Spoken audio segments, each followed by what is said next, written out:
Hi friends, ఎలా ఉన్నారు అందరూ?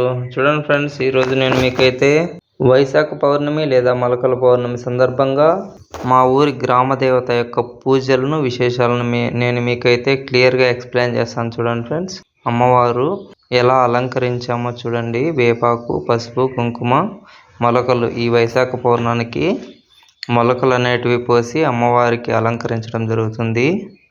గాలి ఎక్కువగా రావడం వల్ల దీపానికి అలా రాళ్ళు పెట్టారు. ఇక్కడ చాలా పురాతనమైన గుడి, అంతా పాడుబడిపోయింది ఫ్రెండ్స్. దాని కారణంగా ఇక్కడ వర్షం వచ్చినా కూడా గుళ్ళో అమ్మవారంతా వర్షానికి తడిసిపోతుంటారు. ఇక్కడ పునర్నిర్మాణం అయితే చేయడానికి చాలా మంది ప్రయత్నాలు చేశారు, కానీ ఎందుకో అమ్మవారి అనుగ్రహం కలగలేదో లేదంటే ఎందుకో తెలియదు, కొంతమంది వల్ల అది జరగకుండా ఆగిపోయింది. ప్రస్తుతానికైతే పురాతన కాలంలో నిర్మించిన గుడిలోనే ఈ అమ్మవారిని పూజించడం అనేది జరుగుతూ ఉంది. చూడండి, మా ఊర్లో మా గ్రామ దేవతని ఇలా ఈ విధంగా పూజించడం అనేది తరతరాలుగా వస్తున్న ఆనవాయితీ. చూడండి, గుడి అయితే చాలా చాలా పాతబడిపోయింది. ఇక్కడ వర్షం కారణంగా నీళ్ళన్నీ వచ్చేసినాయి ఫ్రెండ్స్ గుళ్ళకి. మనం ఏం చేయలేం కదా, అది అమ్మవారి కరుణా కటాక్షాల మీద ఆధారపడి ఉంటుంది.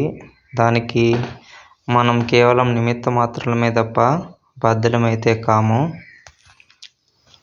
అదేవిధంగా ఈ అమ్మవారి అనుగ్రహం మీ అందరికీ కలగాలని ఈ వైశాఖ పౌర్ణమి లేదా మలకల పౌర్ణమి సందర్భంగా ఈ అమ్మవారి ఆశీస్సులు అందరికీ కలగాలని కోరుకుంటున్నాను ఫ్రెండ్స్.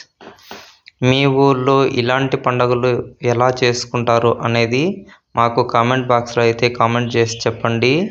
అదేవిధంగా మా ఛానల్ని అయితే సబ్స్క్రైబ్ చేసుకోండి. మా వీడియోస్ని షేర్ చేయండి, కామెంట్ చేయండి, లైక్ చేయండి. మా వీడియోస్ని చివరి వరకు స్కిప్ చేయకుండా చూడండి ఫ్రెండ్స్. ప్లీజ్ మీరు మా ఛానల్ని సపోర్ట్ చేస్తారని ఆశిస్తున్నాను. Thank you for watching friends.